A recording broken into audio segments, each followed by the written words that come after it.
Esse é o tema da mensagem de hoje. Jesus é tudo o que eu quero ser. Você pode declarar isso? Diga: Jesus é tudo o que eu quero ser.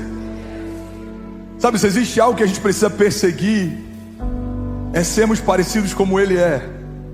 É nos tornarmos cada vez mais próximos de quem Ele é.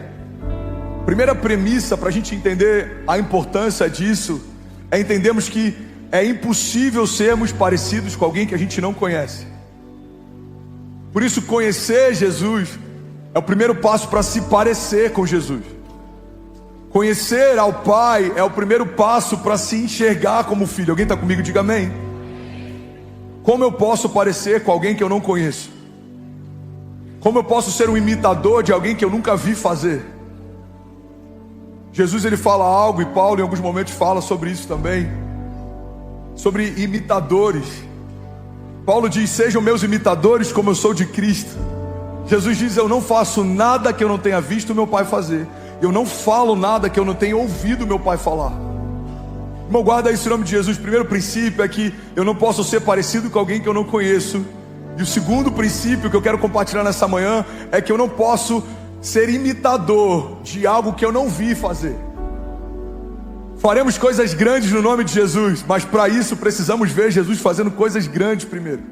Ele diz: vocês farão as mesmas obras que eu, e obras ainda maiores farão. O primeiro passo para fazermos algo ainda maior do que Jesus fez é vermos Jesus fazer. Alguém está comigo? Diga amém. O primeiro passo para nos tornarmos como Jesus é vermos face a face quem Ele é. A verdade é que em toda a história de Jesus a gente vê um princípio claro sendo estabelecido. Antes do ide, existe o vinde. Antes de Jesus declarar: ide por todo mundo e pregai o evangelho a toda criatura, Ele diz: vinde a mim todos vós que estáis cansados e sobrecarregados. Irmão, guarda isso. A igreja não vai ser enviada por Deus antes dela ser recebida por Ele. Antes de Deus enviar a igreja para o mundo, Deus enviou o Espírito Santo para a igreja. Jesus, ele aparece para os discípulos antes dele voltar para o Pai. Ele diz: olha, vocês pregarão o evangelho, vocês vão curar os enfermos, vocês vão libertar os cativos, vocês vão transtornar o mundo. Eu estou parafraseando aqui. Vocês vão mudar a história, vocês vão gerar milagres, vocês vão ser canal de vida. Vocês vão pregar em Jerusalém, Judéia, Samaria, até nos confins da terra. Mas ele fala o seguinte: mas permaneçam até que venha sobre vós o revestimento de poder. Irmão, olha para mim. Jesus está ensinando algo que é poderoso e a gente não pode negligenciar. Ele está dizendo: vocês vão falar no meu nome, mas antes recebam uma porção de quem eu sou. Vocês vão profetizar no meu nome, mas antes recebam uma nova porção de quem o meu Pai é. Quando Jesus está dizendo: vocês vão fazer isso, isso e isso, mas permaneçam até que venha sobre vós, Jesus está dizendo: não ouse falar em meu nome sem carregar quem eu sou. Não ouse tentar fazer as obras que eu fiz sem ser revestido do Espírito que eu fui. O que Jesus está ensinando para a igreja, irmão, é zelo. É o zelo de um pai que está dizendo: você não vai conseguir destruir as obras do inferno se você não for antes cheio das realidades dos céus. Você vai se machucar, você vai se frustrar, você vai se ferir, você vai se perder. Igreja, olha para mim. Tem muita gente que se feriu no meio do caminho porque quis se envolver com coisas espirituais sem ter se tornado um homem espiritual. Tem muita gente que se frustrou com os sonhos de Deus porque tinha expectativa de viver coisas de Deus sem nunca ter nascido de Deus. A igreja é revestida de autoridade no nome de Jesus para enfrentar inferno, principados, potestades e todos os inimigos que possam vir contra nós. Mas para ser parte da igreja, eu preciso ser parte do corpo. E para ser parte do corpo, eu preciso estar debaixo de uma aliança com Deus. E para estar debaixo de uma aliança com Deus, eu preciso ter sido salvo por Jesus. E só há um caminho para que isso aconteça: se nós o confessarmos como o único e suficiente Salvador. Fomos mergulhados nas águas do batismo, se nós nos arrependemos de quem nós nos tornamos, para que possa nascer quem Deus sempre quis que a gente fosse. Alguém está comigo? Diga amém. John Stott diz que uma das razões pelas quais o nosso evangelismo fracassa muitas vezes é porque não parecemos com Cristo que proclamamos. Demorei 17 anos para me abrir para o evangelho. E a maior crise que eu tinha com os evangélicos e com a igreja é que os funcionários que a gente já teve na nossa casa que mais deram problema eram evangélicos. Alguns dos amigos mais problemáticos que eu estudei eram evangélicos. Então, quando me apresentaram à igreja evangélica, eu já conhecia o mau testemunho de quem se dizia fazer parte dela, mas não era uma expressão dela. Irmão, guarda isso. Às vezes é melhor o não conhecimento do que um conhecimento frustrado. Você já ouviu falar de Jesus? Não, eu não ouvi, é uma página em branco. Você já ouviu falar de Jesus? Eu conheço algumas pessoas que falam o nome dele, eu não tive uma boa impressão. Às vezes é mais fácil a gente falar de Jesus para quem nunca ouviu falar do que falar de Jesus para quem não quer mais ouvir falar. Você está comigo? Diga amém. Estava conversando com um amigo do mundo esses dias, ele falou algo que eu achei tão engraçado. Ele falou: irmão, Jesus é maravilhoso, o problema é o fã-clube dele. Eu não tenho dificuldade de querer esse Jesus que vocês falam, eu tenho dificuldade de querer o Jesus que vocês mostram, e isso é uma realidade. Como seremos parecidos com alguém que ainda não conhecemos? Parte da igreja tem buscado características e expressões do evangelho que são acréscimo: a prosperidade, a riqueza, a autoridade, o romper, mas não tem buscado a base, é o caráter de Jesus, o fruto do Espírito. Porque no final das contas, o que vai mudar a história não é a obra de Deus que nós fizemos, mas é o que a obra de Deus fez em nós. Não é o quanto de frutos a gente fez, mas é o quanto do fruto do Espírito a gente deu espaço para Jesus gerar em nós. É o quão parecido com Ele a gente se tornou, é o quão parecido com Ele a gente é. Alguém está comigo? Diga amém. Mas afinal, quem que Jesus é? Eu preguei uma série inteira lá em Miami. Eu acho que eu cheguei a ministrar aqui, eu não lembro. Seria uma boa para a gente fazer em algum momento. Jesus Wild. Eu falei sobre um Jesus selvagem, porque me apresentaram um Jesus católico e ele tinha características dos pintores que pintaram ele na época renascentista: olhos azuis, cabelos louros. Me apresentaram Jesus evangélico e ele tinha muitas características dos pastores que me apresentaram. Mas em algum momento eu comecei a ter experiências com Deus e Deus me apresentou o Jesus de Deus.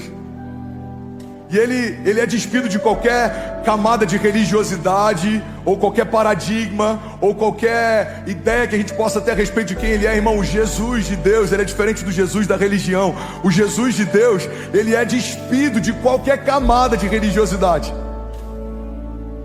O Jesus de Deus, ele é manso, mas ele também é selvagem. O Jesus de Deus, ele é uma mistura de amor e fúria. É um amor pelo pecador, mas é uma fúria contra o pecado. O Jesus de Deus, ele andava sobre as águas, ele curava enfermos, mas ele também fez de todo o inferno um espetáculo público, triunfando sobre eles na cruz. Ele era indomável, mas ele também era irresistível. Tentam prendê-lo, e quando os soldados que foram prendê-lo voltam para aqueles que mandaram prender, eles perguntam: onde é que está Jesus? Por que vocês não o trouxeram? E eles respondem: nós nunca ouvimos alguém falar como aquele homem fala. Era tão irresistível ouvir Jesus falar que até aqueles soldados que foram prendê-lo não conseguiram prender alguém que falou com eles de uma forma que ninguém jamais tinha falado. As parábolas que Jesus usava, algumas delas faziam parte da cultura da época. Mas por que Jesus falando era diferente? Porque muita gente falava sobre filiação, ele era o Filho de Deus. Muita gente falava sobre renovo, ele era a expressão do renovo de Deus. Muita gente falava sobre milagres, ele era o milagre. Irmão, Jesus era tudo aquilo que a religião falava. A diferença é que a religião só falava, Jesus expressava o que falava. A Bíblia diz, ele ensinava como quem tinha autoridade. E a história de Jesus é uma expressão clara de que não é sobre falarmos de Deus, é sobre nos tornarmos uma expressão de Deus. Os religiosos falavam em nome de Deus, redimiam pecados em nome de Deus, recebiam pagamento para liberação de pecados, cobrança de indulgências e tantas coisas que a religião já estabeleceu. Mas Jesus, não. Ele se abaixa no meio de uma tarde turbulenta, onde pessoas querem apedrejar uma mulher que foi pega em meio ao adultério, e ele escreve algo que ninguém sabe o que foi na areia. E ele estabelece um marco na história. Ele diz: se alguém não tem pecado, atire a primeira pedra. Pouco a pouco os acusadores foram saindo, até que ele vira para aquela mulher e fala: onde estão os teus acusadores? Todos foram embora. Então agora vá e não peques mais. A religião exigia que o homem fizesse algo para merecer Deus. Jesus fez algo para que, mesmo sem merecer, recebêssemos Deus. Ele é a justiça de Deus. Ele é a melhor ideia de Deus. Ele era o único filho de Deus, se tornou o primeiro de muitos filhos. Quem Jesus é? Jesus é bom. É tão bom a ponto de quando disseram que ele era bom, ele disse: não, bom é o Pai. Jesus era humilde, apesar de ser o autor e consumador da nossa fé, apesar de ser o Messias, o maravilhoso conselheiro, o Deus forte, o Pai da eternidade, o príncipe da paz. Ele era tão parecido com seus discípulos que Judas precisou sinalizar quem ele era entre os discípulos, porque os soldados não sabiam distinguir quem era o Senhor e quem eram os discípulos. Ele era manso, mas ao mesmo tempo ele era firme. Pedro afunda e a Bíblia diz que imediatamente ele estende as mãos, mas logo depois ele exorta: homem de pequena fé. O fato dele ter compaixão com os nossos erros não fazia com que ele fosse omisso com a nossa correção. A religião normalmente exorta e depois abraça. Jesus abraçava e depois exortava. Você está comigo? Alguém recebeu algo de Deus? Se for para Jesus, você pode celebrar. Aleluia! Aleluia! O conceito de humildade, a gente tem ouvido muito sobre isso, inclusive, e ele é bíblico, ele é real. É que humildade não é pensarmos menos a respeito de nós. Humildade é pensarmos menos em nós. Jesus não pensava ser menos do que era, ele sabia quem era, mas ele não usurpava pessoas a partir do que era. Ele teve humildade de colocar uma toalha na cintura, lavar os pés dos discípulos. Ele teve a humildade de ensiná-los mesmo errando várias vezes, mas ele era duro também. Chega um momento que ele entra no templo e ele vê pessoas fazendo comércio na casa do seu pai. E algumas pessoas falam: pastor, não é a mesma coisa que a gente faz hoje, tendo uma lojinha na igreja. Não, Jesus não ficou escandalizado com uma store na igreja. Jesus ficou escandalizado porque pessoas que vinham de longe precisavam trocar dinheiro para poder comprar animais que ofereceriam como sacrifício. Viram nisso uma oportunidade e agora começaram a estabelecer casas de câmbio. Pessoas começaram a fazer comércio dentro daquilo que as pessoas viam em busca como uma jornada de fé. Isso é uma oportunidade. Então começou a se tornar um business. Quando Jesus olha para aquilo, ele se revolta a ponto de virar a mesa. E ele pega um chicote, ele vai para cima daqueles que estavam corrompendo a pureza do templo. Irmão, olha para mim. Não há no Evangelho nenhum relato de nenhum dia que Jesus entrou num prostíbulo, por exemplo, revoltado com as prostitutas. Não há um relato de nenhum dia que Jesus entrou num bar, revoltado com os beberrões. E a minha pergunta para você é: por que Jesus não se revoltou com eles, mas se revoltou com os sacerdotes e os homens do templo? E a resposta é: porque daqueles que vivem na carne se espera obras da carne, mas daqueles que falam em nome de Deus se espera uma expressão de Deus. A regra é mais alta, a expectativa é diferente. O que esperar de alguém que não nasceu de novo? As obras da carne. Esperar de alguém que fala em nome de Deus? A expressão de quem Deus é. Como Ananias e Safira, fulminados porque retiveram algo que deveriam entregar. Mas outros entregaram menos naquela fila. Outros ofertaram menos naquele dia. Por que só eles foram fulminados? Não é pela quantidade do que deram, mas é pelo princípio que quebraram. Tentaram reter para si algo que haviam consagrado ao Senhor. A régua na graça, ela é mais alta. Na lei, se alguém pegasse uma mulher que não era sua, em adultério, ele pecava. Na graça, se você pensar nisso, você já caiu. A graça é o nível mais alto de santidade, mas também é o nível mais alto de aliança. A graça é o nível mais alto de expectativa de Deus em relação ao nosso posicionamento, mas também é o nível mais alto daquilo que Deus nos dá como acesso. Na antiga aliança, os sacerdotes se consagravam para que um homem entrasse pontualmente na presença de Deus. Na nova aliança, a presença de Deus habita dentro de homens comuns como eu e você. Na antiga aliança, os sacerdotes não podiam tocar no que era morto, porque isso tornava eles impuros. Na nova aliança, nós tocamos em tudo que é morto, e aquilo que é morto se torna aquilo que nós somos, volta a viver. Na antiga aliança, o Espírito Santo vinha pontualmente sobre sacerdotes e reis, em momentos únicos na história. Na nova aliança, o Espírito repousou sobre a igreja. Irmão, a nova aliança é um nível mais alto, é um nível mais puro. E é por isso que nós precisamos saber quem Jesus é, porque se não soubermos quem Jesus é, isso faz com que entre em choque o fato de sermos igreja. Como seremos cristãos se não conhecemos o Cristo, que é a base fundamental da igreja que fazemos parte? O que significa cristãos? Pequenos Cristos. Somos o Jesus que ficou por aqui. Jesus, ele voltou aos céus e ele disse: se eu não for, o Espírito não será repartido sobre vós.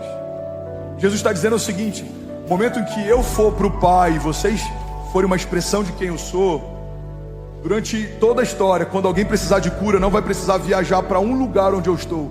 Ele só precisa receber um toque de alguém que carrega quem eu sou. O que Jesus fez foi uma multiplicação de quem Ele é. Tentaram apagar a luz do mundo, que eles não sabiam que agora a luz começou a brilhar dentro de cada um que crê que Jesus é o autor da vida. Imagina se fosse nos dias de hoje, e se Jesus não tivesse voltado ao Pai, a gente não poderia estar cultuando aqui, teria que estar todo mundo numa caravana, correndo atrás de onde Jesus estava. Se você precisasse de cura, teria que ir até onde Ele estava, e se a multidão fosse grande, ou você romperia no meio dela, ou você teria que abrir um buraco no telhado para que Ele te visse. Jesus está dizendo: o que eu fiz em 3 anos e meio, vocês farão por toda a história, até que eu volte. Quem Jesus é? Jesus é bom. A falta do nosso caráter não afeta o caráter dele. A nossa inconstância não gera inconstância nele. A nossa variação de humor não muda o humor dele. A nossa justiça própria não muda a justiça dele. Ele é bom, ele é perfeito.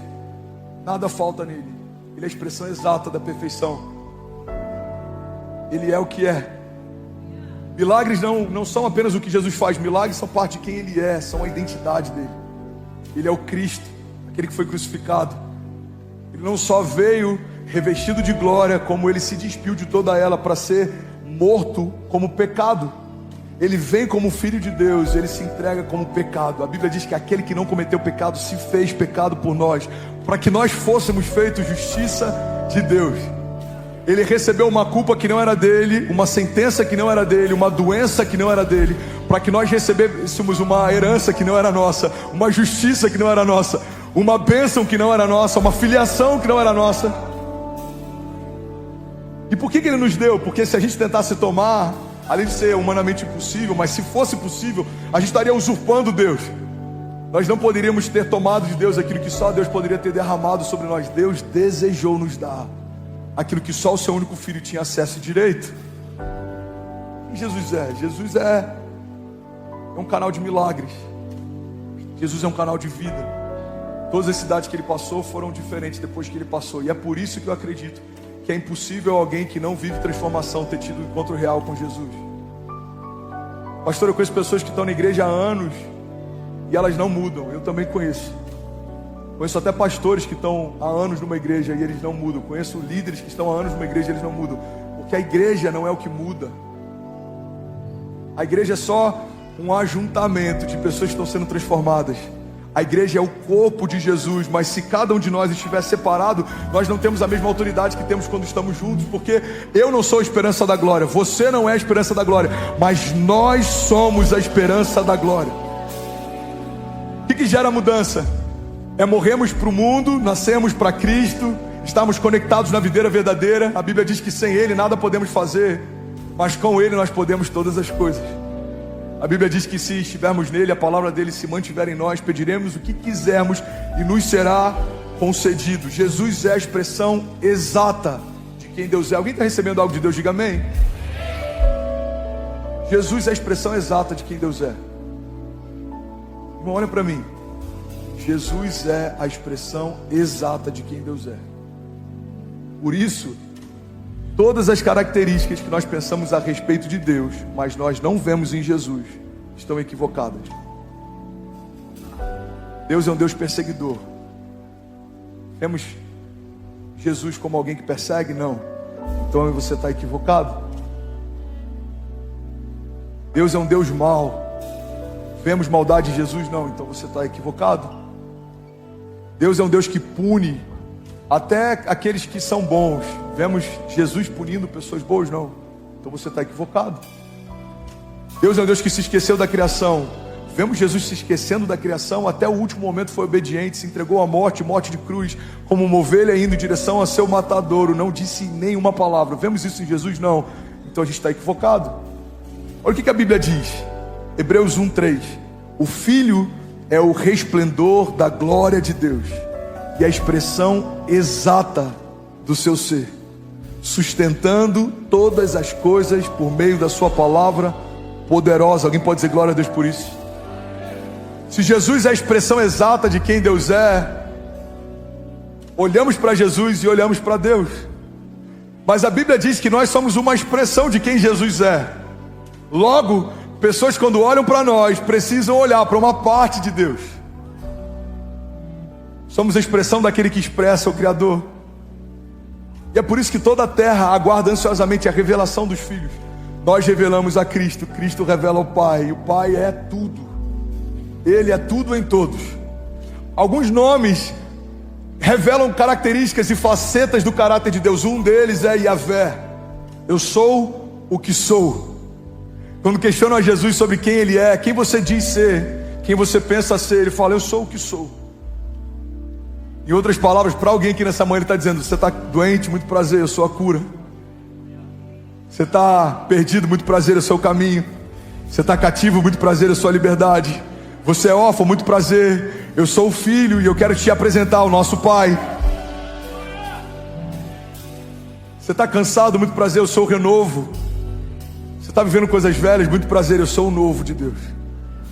Você está vivendo um momento de caos, muito prazer, eu sou o príncipe da paz. Você está em dúvida, muito prazer, eu sou o maravilhoso conselheiro. Você está sendo perseguido, muito prazer, eu sou o Deus forte. Yahvé, eu sou o que sou. Ele não existe, Ele é. Eu sou o que sou, fala a respeito da característica de um Deus que não foi inserido na história. Inseriram ideologias na história, inseriram filósofos na história. Alguém gerou os filósofos que geraram filosofias, mas ninguém gerou Deus. Ele é. Ele pariu a história, Ele criou a eternidade. A eternidade é uma ideia de Deus. A sua vida é uma ideia de Deus. A terra e toda a criação são uma ideia de Deus. E é por isso que um Deus criador se revela a partir de uma unção criativa, e Ele espera que nós também nos movemos debaixo dessa mesma dinâmica. O homem é colocado no jardim, mesmo sem ter criado nada, é convidado por Deus para nomear o que Ele criou. De forma didática, Deus está ensinando, é para esse lugar que eu te chamei, você vai abrir a sua boca e você vai liberar destinos. Toda a criação vai ser chamada a partir daquilo que você chamou. Deus está ensinando desde o princípio que quando estamos nele, temos voz profética e autoridade para liberar destinos e para nomear milagres. É por isso que eu amo todos os anos, desde alguns anos para cá, declarar que esse ano já é o melhor ano da minha vida. E o próximo, pastor, o próximo ainda não chegou, mas quando o próximo começar, é a mesma declaração que ele vai ouvir. Esse ano já é o melhor ano da minha vida. Porque muitas vezes, irmão, nós perdemos tempo nomeando problemas, mas nem sempre a gente gasta tempo nomeando os milagres.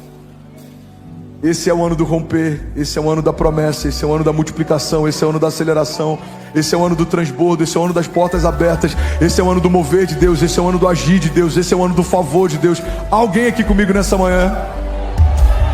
Outro nome que revela o caráter de Deus, se for para ele, você pode fazer melhor.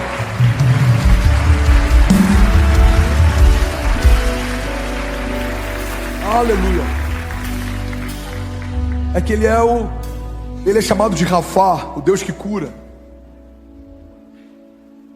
Rafá, o Deus que cura.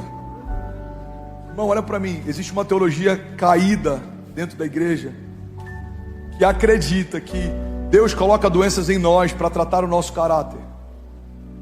Quando a gente não conhece quem Deus é e como Deus faz, a gente pode atribuir para Ele obras que não são dele. É por isso que quando Jesus ele repreende a tempestade, Ele está dando um sinal claro de que aquela tempestade não foi enviada pelo Pai, porque o Filho jamais repreenderia algo que o próprio Pai fez. Quando conhecemos o caráter de Deus, sabemos o que vem de Deus e o que não vem. Logo, sabemos o que repreender e o que abraçar. Alguém comigo aqui, diga amém. Conselho prático, existe uma palavra rema fluindo aqui nessa manhã, não se distraia. Se você está com sono, irmão, se posiciona melhor. Se você está distraído, fala para tua mente, hoje não. Mas existe uma palavra revelada sendo liberada aqui. Alguém vai pegar algo novo aqui. Você está comigo? Diga amém. Tem o segundo culto ainda, Vaz. Quando não conhecemos o caráter de Deus, muitas vezes abraçamos obras do inferno como se fossem um tratamento de Deus. Não, esse tumor foi Deus que colocou para tratar minha humildade. Eu estou tão humilde depois do câncer. Não. Esse Deus que te apresentaram não é o Deus real. Porque eu não vi na Bíblia algum momento que Jesus tenha colocado uma doença em alguém para depois tirar. Isso é tão louco como imaginar que o corpo de bombeiros agora começa a colocar fogo em algumas casas para depois vir apagá-lo e falar: olha, a gente salvou você no seu momento mais difícil, mas isso foi para tratar o seu caráter. Não é assim que Deus faz. Deus não é aquele que coloca doenças, Deus é aquele que remove elas. Deus não é aquele que... Você crê nisso de verdade?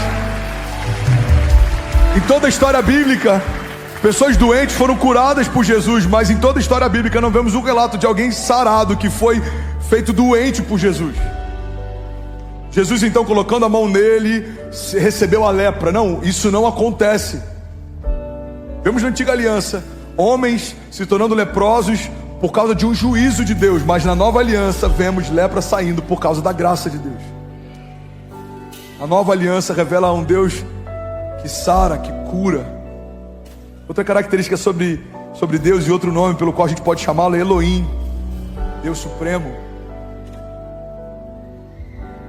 Diferente do Supremo Tribunal Federal de algumas nações, e que homens são a última instância da justiça dos homens, Deus é o Deus Supremo e Ele é a última instância sobre qualquer coisa. A Bíblia diz que em Jesus foi depositada a plenitude e a autoridade sobre todas as coisas, inclusive na ressurreição dos mortos, para que em tudo tenha a primogenitura e a primeira parte.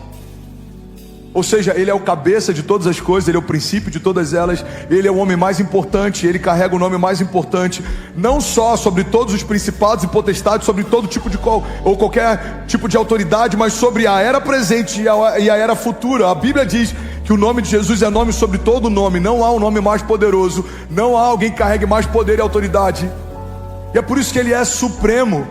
Não há um lugar mais alto do que o lugar onde Ele habita, não há um nome mais forte do que o nome que Ele carrega, não há nada mais poderoso do que quem Ele é. Alguém está comigo? Diga amém. Ele é o Deus Supremo, Ele é o El Shaddai, significa Deus Todo-Poderoso. Isaías 9,6, quando falava a respeito do anúncio do Messias, a gente leu sobre isso, a gente meditou sobre isso semana passada. Porque um filho nos nasceu, um menino nos foi dado, e Ele será chamado Maravilhoso Conselheiro, Deus Forte, Pai da Eternidade, Príncipe da Paz. Em algumas versões, na King James atualizada, ao invés de Deus Forte, Ele é chamado também de Deus Todo-Poderoso, El Shaddai. Declare com autoridade, diga: Ele é o Deus Todo-Poderoso. O que é o Deus Todo-Poderoso? Dependendo da forma que a gente analisa, isso é ainda mais forte do que Deus forte, porque um Deus forte é um Deus que tem força, mas o Deus Todo-Poderoso é o Deus que pode todas as coisas. Todo poder habita nele, todo poder emana dele. Ele pode todas as coisas. E a Bíblia diz que se crermos, todas as coisas também estarão disponíveis, porque tudo é possível ao que crê. O sangue de Jesus tem poder. Meus lindos, grava o backup do áudio de alguma forma, nem que seja de celular. Existe algo poderoso sendo liberado aqui hoje. Ninguém vai frustrar isso. Ninguém vai frustrar isso. Que sejam envergonhados os inimigos de Deus, que caiam por terra, que todo levante cesse, que toda resistência pare em nome de Jesus. Se você crê nisso, diga amém. Nem que eu tenha que pregar plenos pulmões, a gente vai ouvir o que Deus quer falar hoje, amém? Ele pode todas as coisas, e nós podemos também todas as coisas nele. O que significa poder todas as coisas, segundo a perspectiva de Paulo, quando ele diz que podemos todas as coisas naquele que nos fortalece? Paulo está dizendo algo que é ainda mais amplo. Ele está dizendo: eu posso todas as coisas, inclusive passar adversidades. Eu posso ter muito ou ter pouco, eu posso ter transbordo ou passar fome, eu posso todas as coisas. Ele está falando sobre a possibilidade de enfrentar toda e qualquer situação. Mas quando falamos sobre a característica de um Deus Todo-Poderoso, é diferente. Ele pode todas as coisas. Ele abre a sua boca e reinos são abalados. Ele abre a sua boca e toda a terra estremece. Ele abre a sua boca e algo acontece. Não há possibilidade de Deus abrir a sua boca e algo sobrenatural não acontecer. E é por isso que Ele é zeloso com a sua palavra. E é por isso que a Bíblia diz que por não ter ninguém superior a si mesmo por jurar, Ele jura por si mesmo. E é por isso que Ele não fala algo que não tenha o intuito de cumprir. E é por isso que Ele não gera expectativas que Ele queira frustrar. E é por isso que se você tem uma promessa, você tem uma garantia. Existe um meme de produtos chineses que, se der defeito, você já sabe, não tem garantia. Mas quando nós fomos feitos, ao invés de made in China, ou made in Brasil, ou seja o que for, você tem uma tatuagem, e eu coloco entre aspas, para que nenhum teólogo chato venha me criticar depois. Existe uma impressão, made in heaven. Você foi feito no céu, você foi feito por Deus, você foi feito à imagem e semelhança do seu Criador. E as promessas que você carrega foram feitas por Ele, não foram feitas pelos seus pais. Os pais podem liberar palavras proféticas, mas Deus liberou promessas. O que significa promessa? Um dos significados de promessa é garantia. Se você carrega uma promessa de Deus, o próprio Deus garante que ela pode se cumprir. Pastor, pode, não é condicional? Sim. Grande parte das promessas pessoais que a gente tem são condicionais também. Elas não vão se cumprir se a gente não se posicionar no lugar que Deus pediu para a gente estar. Mas é impossível você se posicionar e Ele não cumprir o que Ele disse que faria. Deus pode prometer que você vai se tornar um avivalista, mas se você não tiver uma vida de santidade e não tiver conhecimento da palavra, não dá para avivar alguém se você não se permitiu ser avivado. Deus pode ter uma promessa que você vai ser um homem próspero, mas se você retém a semente que recebe, Deus não vai quebrar um princípio só para poder abençoar você. Qual que é o princípio, pastor? Ele é aquele que dá a semente ao que semeia. Deus pode ter promessas para a tua casa, mas se ela não for fundamentada, edificada na rocha, em vão trabalham aqueles que edificam ela.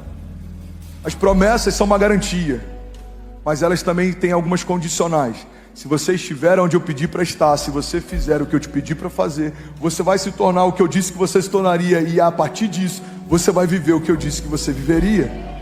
É por isso que João 15 declara: se permanecermos nele e as palavras dele permanecerem em nós, pediremos o que quisermos e nos será concedido. Deus estabeleceu uma cláusula de segurança, é um dispositivo de segurança. Se a criação estiver nele e as palavras dele estiverem na criação, o que a gente vai pedir já é o que ele queria nos dar. João 15 fala sobre concordância, fala sobre alinhamento. Eu já falei sobre isso aqui. A palavra concordância, na etimologia dela, a raiz dela vem de concórdios, ou seja, corações alinhados. Quando o meu coração está alinhado com o coração do meu Pai, o que eu gostaria de pedir já é o que Ele gostaria de me dar. É por isso que João 15 fala sobre as palavras dele permanecendo em nós, e fala sobre nós permanecendo nele. Porque quando uma coisa se torna a mesma coisa, quando você se torna a mesma coisa que o Pai, quando os seus sonhos se tornam os mesmos sonhos que os dele, o que você vai pedir já é a vontade dele. A gente perde tempo pedindo coisas que Deus não vai nos dar, porque vão nos afastar do lugar de destino, não vão nos levar para um lugar de propósito. Tem muitas orações que elas são desconsideradas, porque se elas fossem ouvidas, certamente a gente estaria muito distante do lugar que Deus quer que a gente esteja. Tem muitos pedidos nossos que são desconsiderados por Deus, e é por isso, quanto mais próximo o nosso coração estiver do dele, mais assertivo é a nossa jornada. A oração do Pai Nosso estabelece esse princípio: seja feita a sua vontade na terra, como já é feita no céu. Ele é o Deus Todo-Poderoso, Ele é o Deus que cura, Ele é o Deus Supremo, e Ele também é o Jeová Jireh, Ele é o Deus que provê. Toda a fonte de provisão do povo de Deus emana de Deus. Toda provisão de quem não é de Deus vem de qualquer outra fonte, menos Deus. Pode ser mamon, pode ser do seu esforço, pode ser da sua estratégia, mas o povo de Deus é provido por Deus. E todas as vezes que a gente busca uma provisão que não vem de Deus, a gente fica ansioso. Se não me engano, Billy Graham diz que o motivo da nossa ansiedade é porque colocamos a nossa expectativa em qualquer coisa menor do que Deus. Eu estou ansioso com uma porta de emprego. A minha expectativa está o quê? Num currículo ser aprovado ou não. Eu estou ansioso com o novo governo. A minha expectativa está na gestão de alguém. Eu estou ansioso com os meus líderes para que eles possam me ver. Eu estou preocupado com um chamado de um homem ao invés de um chamado de Deus. Todas as vezes que nós colocamos a nossa expectativa em algo natural, nós estamos suscetíveis à ansiedade. Mas quando a gente estabelece Deus como nosso único provedor, Ele se torna a única fonte de provisão. Então os meus olhos não estão mais na economia, na geografia, nas circunstâncias, nas promessas. Os meus olhos estão na fonte. Ele é a provisão, Ele é a garantia. É dele quem vem todo o recurso, é dele que vem toda a fé, é dele que vem toda a sabedoria, é dele que vem todo o amor. A Bíblia diz: nós amamos porque Ele nos amou primeiro. Ele é o autor e consumador da nossa fé. A Bíblia diz que aquele que pede sabedoria de Deus recebe livremente. Ele é o autor da sabedoria. Então tudo que eu preciso está nele. Ele é o provedor, inclusive e principalmente de recursos financeiros. A palavra riqueza ou o conceito dinheiro é tratado mais vezes no Evangelho do que vários outros termos que a gente acha que são mais espirituais. Tem muita gente que, por não ter uma visão alinhada a respeito de riquezas do tipo de Deus ou prosperidade bíblica, ama Jesus, mas se perde na jornada porque tem essa área desalinhada. Tem muita gente que não vive a prosperidade do tipo de Deus porque fecha o seu coração para princípios de Deus, como principalmente ligados a ofertas e dízimos. Generosidade é uma expressão de quem Deus é. Generosidade é parte do caráter que Deus tem. Ele é o Deus provedor. Você pode declarar isso. E essa declaração é tão forte, principalmente nos dias de hoje, principalmente no lugar que a gente está. Declare com autoridade. Diga: toda a provisão que eu preciso está disponível em Deus. Diga: Ele é a minha provisão, Ele é a minha segurança, Ele é a minha única fonte. Alguns confiam em carros, outros confiam em cavalos. Diga: alguns confiam em... I've walked 1,000 miles, shoes went thin, through the darkest nights when light goes dim. Every step I've taken battle hard fought, but I never gave in, doubt came alive. Roads stretch endless, reach horizons far. Each scar a story tells who we are. Through the rain and storm I'll carry on. Morning light will break with each new dawn. Miles behind, still miles to go. Feel the fire deep in my soul. Heart keeps beating, never slow. One day I'll find my way to home. Mountains stood tall, shadows below. Climb each peak and watch rivers flow. Echoes of my dreams guiding me, holding tight, never set them free. Miles behind, still miles to go. Feel the fire deep in my soul. Heart keeps beating, never slow. One day I'll find my way to home.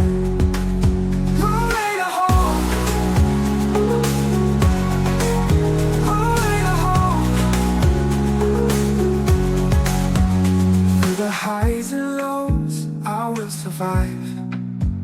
Keep my spirit strong, keep the dream alive. With each step I take, journey still unfolds. Future's bright, even when it holds unknowns. Miles behind, still miles to go. Still go. Feel the fire deep in my soul, deep in my soul. Heart keeps beating, never slow. One day I'll find my way to home. My way to home. Miles behind, still miles to go. Still miles to go. Feel the fire deep in my soul, deep in my soul. Heart keeps beating, never slow. One day I'll find my way to home. Through the highs and lows I will survive. Keep my spirit strong, keep the dream alive. With each step I take, journey still unfolds. Future's bright, even when it holds unknowns. Governos, outros confiam na economia, mas nós confiamos no Deus da nossa salvação. Nada vai faltar sobre a minha casa, sobre os meus filhos e sobre os filhos dos meus filhos. Você pode celebrar Jesus no seu lugar. Aleluia. Aleluia. Eu preciso correr. Eu só tenho 5 minutos. Alguém consegue ouvir mais 5 minutos dessa mensagem? Ele é chamado também de Adonai, meu Senhor. E aqui está um ponto sensível na igreja dos dias de hoje. Pastor, não era assim no passado? Eu não sei, eu não vivi no passado. Eu posso falar da igreja que eu lidero hoje. O nosso desafio é que muita gente tem encontrado Jesus como Salvador, mas nem todo mundo tem confiado em Jesus como seu Senhor. Mas não dá para viver o poder da jornada de uma vida com Jesus se não entregarmos para Ele o governo também da nossa história. Não podemos atribuir a Deus a consequência de alguns erros se a gente não entregou para Ele antes o controle. Tem muita gente que entendeu que Jesus é Salvador, mas nem todo mundo está vivendo a graça e a leveza que é enxergá-lo também como Senhor.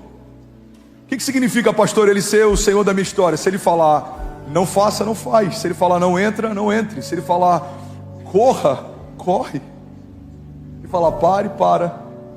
Não é tão difícil. Difícil é, de fato, a gente saber quando é Ele quem fala. Por que eu sei quando é a voz da Kezinha, independente do lugar que eu estiver? Se ela gritar em qualquer lugar aqui, eu vou falar, é a Kezinha que está me chamando. Porque há quase 20 anos a gente está junto. Então a voz dela, que era genérica no início, vai se tornando específica depois de algum momento. E eu consigo discernir, mesmo no meio de uma multidão, se for um volume audível, claro, quando é a Kezinha falando. Por quê? Porque eu já ouço ela falar há muito tempo. A dinâmica que Deus estabeleceu no jardim era justamente essa, todos os dias na viração do dia, quando os passos de Deus eram ouvidos no jardim, o homem corria para ter tempo com Ele. O que Deus queria ensinar é, eu vou falar com você todos os dias, para que você nunca tenha dúvida quando é a minha voz e quando não é. Quando a gente conhece a voz de Deus, irmão, fica mais fácil da gente obedecer, porque como eu posso obedecer se eu não sei o que Ele espera de mim? Quando Ele se torna o nosso Senhor, Ele assume total governo sobre a nossa história. A Bíblia diz que Jesus, nos seus momentos finais, Ele fala, Pai, se possível for, afasta de mim esse cálice. Primeira coisa, Jesus, Ele é submisso. Não só porque Ele obedeceu no final, mas porque Ele pediu e perguntou. Se Jesus fosse rebelde, Ele não teria nem pedido, Ele teria fugido, sumido, abortado o projeto da redenção. Mas Ele chega ao ponto de pedir. É como alguém falando no meio de uma multidão, Ele levantando a mão e falando, com licença, eu posso fazer um pedido? Se for possível, afasta de mim esse cálice. Mas logo depois Ele fala, mas todavia, seja feita a sua vontade, não a minha. E Deus disse, sim filho, é a minha vontade, eu não posso te poupar da cruz. Ele fala, então assim vai ser feito. E naquele dia, quando Ele abre os braços, em alta voz Ele declara, está consumado. O que significa estar consumado? Além de tudo que precisava ser feito foi feito, significa que Jesus está dizendo, Pai, eu obedeci até o final, você é o meu Senhor. Irmão, olha para mim, se a gente quiser viver uma vida plena, a gente precisa abrir mão do controle, a gente precisa deixar Deus ser Deus. Fala para quem está do seu lado, deixa Deus ser Deus, irmão. Fala para quem está do outro lado, só para não parecer que é indireto, deixa Deus ser Deus. Um dos nomes de Deus é Yeshua, a salvação. Yeshua, a salvação. Ele é o nosso Salvador. Ele pagou um preço por nós que ninguém pagaria. Ele entrou no nosso lugar numa cruz, ninguém entraria. Ele fez o que ninguém faria e Ele fez o que ninguém poderia fazer. Porque mesmo que o meu Pai, que me ama, quisesse me salvar, Ele não poderia, porque alguém numa condição de pecado não poderia redimir o outro de pecado. É por isso que Ele é o Cordeiro de Deus, que veio de uma semente incorruptível, para perdoar os pecados, para libertar os cativos, para curar os enfermos. Alguém está comigo? Diga amém. Diga com autoridade, diga, Ele é a salvação. Ele é o Jeová Nissi. O que significa Jeová Nissi? O Senhor é a nossa bandeira. Irmãos, olha para mim. Nos dias como os que a gente está vivendo hoje, tem tanta ideologia. Tem orgulho de levantar sua bandeira. A igreja não pode se eximir disso. Existe uma agenda progressista, existe uma agenda contra a família, existe uma agenda pró-aborto, existe uma agenda de ideologia de gênero. Nós temos uma agenda dos céus. Precisamos levantar a nossa bandeira. Qual é a nossa bandeira? Não é da denominação que fazemos parte. Qual é a nossa bandeira? Não é da comunidade de fé que nós fazemos parte. Isso é muito pequeno, isso se limita a um bairro, no máximo a uma cidade. A nossa bandeira é o Senhor, Ele é a nossa bandeira. Ele é o autor e consumador da nossa fé. Ele é a pedra fundamental pelo qual tudo se estabelece. Ele é o princípio e o fim de todas as coisas. Ele é o alfa e o ômega. Ele é o maravilhoso conselheiro, Deus forte, o Pai da eternidade. Ele é o príncipe da paz. Alguém comigo aqui nessa manhã? Aleluia. Aleluia. João 17:1 diz assim: depois de dizer isso, Jesus olhou para o céu e orou. Deixa eu te levar para um lugar. Jesus está nos seus últimos momentos antes de entregar a sua vida. Ele diz: Pai, chegou a hora. Glorifica o teu Pai, glorifica o teu Filho, para que o teu Filho te glorifique, pois lhe deste autoridade sobre toda a humanidade, para que conceda a vida eterna a todos os que lhe deste. E essa é a vida eterna. Irmão, pega isso. E essa é a vida eterna, que te conheça. E essa é a vida eterna, igreja, que conheçam ao Senhor. É por isso que é um desperdício de tempo. Estamos numa igreja, aprendemos sobre muitas coisas, mas não sabemos o básico sobre Deus, porque essa é a vida eterna, que te conheçam o único Deus verdadeiro e a Jesus Cristo, a quem enviaste. Eu te glorifiquei na terra, completando a obra que me deste para fazer. E agora, Pai, glorifica-me junto a ti, com a glória que eu tinha contigo, antes que o mundo existisse. Alguém pode dizer glória a Deus por isso? Aleluia. Colossenses 2:9. Pois em Cristo habita corporalmente toda a plenitude da divindade, e por estarem nele, que é o cabeça de todo o poder e autoridade, vocês receberam a plenitude. Nele também vocês foram circuncidados, não como a circuncisão feita por mãos humanas, mas como uma circuncisão feita por Cristo, que é o despojar da carne. Só abrindo parênteses, o que é o despojar da carne? Despojar significa a remoção de autoridade. Que a Bíblia está dizendo que na antiga aliança homens precisavam ser circuncisos para que expressasse uma aliança. Na nova aliança, essa circuncisão foi feita não na carne, mas foi o despojar de toda a autoridade. A carne não tem mais autoridade sobre aqueles que Cristo comprou com sangue. A carne não tem mais autoridade ou legalidade ou governo sobre aqueles que nasceram de novo. Alguém está comigo? Diga amém. Isso aconteceu quando vocês foram sepultados com Ele no batismo, e com Ele foram ressuscitados mediante a fé no poder de Deus que o ressuscitou dentre os mortos. Quando vocês estavam mortos em pecados e na incircuncisão da sua carne, Deus os vivificou juntamente com Cristo. Ele perdoou todas as nossas transgressões e cancelou a escrita de dívida, que consistia em ordenanças e que nos era contrária. Ele as removeu, pregando-a na cruz, e tendo despojado os poderes e autoridades, fez de todos eles um espetáculo público, triunfando sobre eles na cruz. Alguém pode dizer glória a Deus por isso? 2 Coríntios, eu finalizo aqui. Pode ficar de pé no seu lugar. 2 Coríntios 5,17 diz: portanto, se alguém está em Cristo... Filhão, vamos ministrar o último louvor que a gente fez antes de começar a palavra, pode ser? 2 Coríntios 5,17 diz: portanto, se alguém está em Cristo, é uma nova criação. As coisas antigas já passaram, e eis que coisas novas surgiram. Em outras versões a Bíblia diz que as coisas velhas ficaram para trás, e em Cristo tudo se fez novo. Feche teus olhos em nome de Jesus, eu quero orar com você. Curva tua cabeça, O instrumental pode liderar a igreja enquanto isso. Feche teus olhos. Esquece tudo que é natural.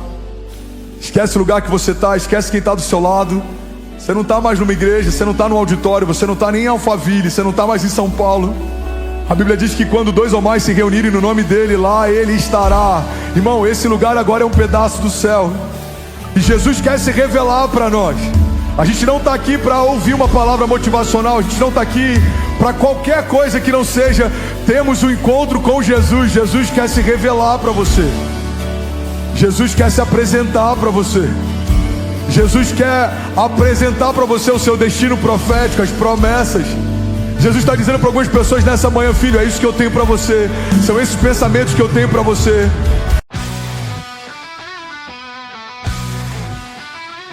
When the night stumbles in, shadows twist and wild, stars whisper secrets in the sky on fire. Foul in the alleys, a rebel with no spine. How let the moon tail sway serpentine.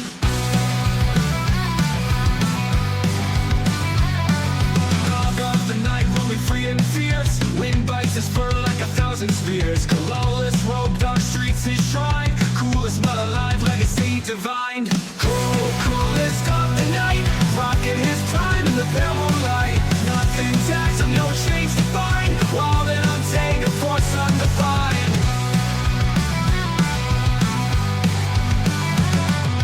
Street lights flicker as he saunters past. World is a stage, pulse tapping fast. Fearless and free in a world so vast. Living each moment like it's his last. Coolest of the night, rocking his prime in the pale moonlight. Nothing taxed, no chains to find. Wild and untamed, force undefined. Coolest of the night, rocking his prime in the pale moonlight. Nothing taxed, no chains to find. Wild and untamed, force undefined.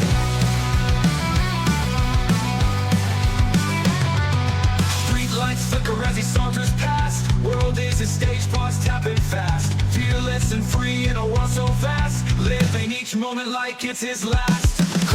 Coolest of the night, rocking his prime in the pale moonlight. Nothing taxed, no chains to bind. Wild and untamed, force undefined. No need for papers or leashes tight. He's a spirit unleashed, a creature of flight. In the moods and place takes his delight. Living legend, burning through the night.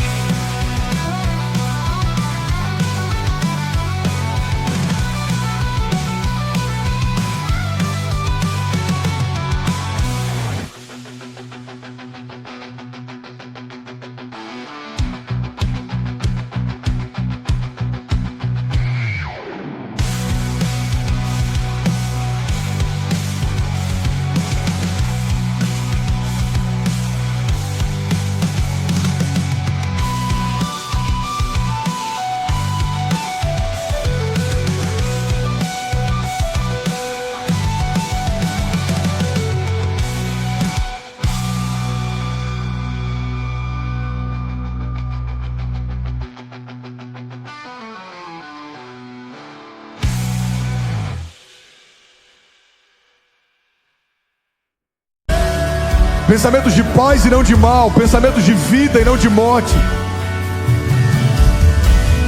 O Senhor diz: eu bem sei os pensamentos que eu tenho a vosso respeito, diz o Senhor. Pensamentos de paz e não de mal, para te dar o fim que você deseja. Eu te abençoo em nome de Jesus, irmão, para que você caminhe em fé, para que você cresça em Deus. Eu te abençoo em nome de Jesus. Eu declaro as escamas dos nossos olhos sendo removidas nessa manhã, as mordaças das nossas bocas sendo retiradas nessa manhã, as correntes dos nossos pés sendo destruídas nessa manhã. Liberdade sobre você, sobre a sua mente, sobre a tua jornada, sobre a tua casa. Foi para a liberdade que Cristo nos libertou. Você é livre em nome de Jesus. Você é sarado em nome de Jesus. Você é abençoado em nome de Jesus. Você é próspero em nome de Jesus. Você é mais do que vencedor em nome de Jesus. Você é filho. E não há condenação para aqueles que estão em Cristo Jesus. Nós fomos feitos santos, inculpáveis e livres de toda a acusação. Você é livre. Feche teus olhos. Queria que você trouxesse isso à consciência. Você é livre. O medo não te para mais, a ansiedade não te para mais. Pastor, mas eu ainda tenho enfrentado ansiedade. Então declara para ela: não há legalidade para você permanecer num lugar onde Jesus governa. Não há legalidade para doenças, não há legalidade para enfermidades, não há legalidade para o medo, não há legalidade para principados, não há legalidade para o inferno. No lugar onde Jesus governa, seja livre, irmão. Seja livre, seja livre, seja livre. Seja livre em nome de Jesus. E aí, tudo bem? Você acabou agora de assistir um vídeo. Se você ainda não está inscrito, já se inscreve também no nosso canal, ativa esse sininho aqui embaixo de notificação e toda vez que eu fizer uma live ou estiver transmitindo uma mensagem ao vivo, você vai ser um dos primeiros a saber. Mas eu deixei mais 2 indicações aqui que eu espero que façam muito sentido para você. Então já aproveita e clica para assistir a próxima mensagem, beleza? Seja bem-vindo ao time de incendiários e eu espero de verdade que essas mensagens mudem a sua vida como elas têm mudado a minha também. Até a próxima. Valeu também. Até a próxima. Valeu também. Até a próxima. Valeu também. Até a próxima. Valeu também. Até a próxima. Valeu também. Até a próxima.